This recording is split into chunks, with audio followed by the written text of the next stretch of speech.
Just got this air intake scoop for my 21 F-150. This goes to the V6 or V8 model. Let's unbox it. License plate holder, packaging, some stickers, directions. Ooh, there's the little tabs. Need those. And here she is. It is nice hard plastic for the body. Then it has this rubber seal right here that goes around. This is plastic, but this is rubber.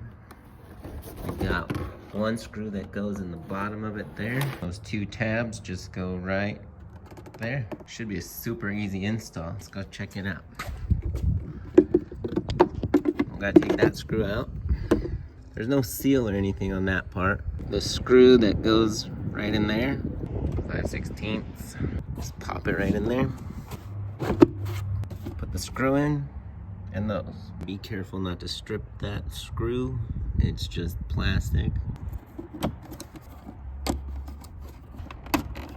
And now it's solid, see? No shaking, no moving, no nothing. Those three little pieces hold it in place. Definitely nice quality, good value, good price. Everything was great with it. Highly recommend. Fits perfectly in place. Get yourself one.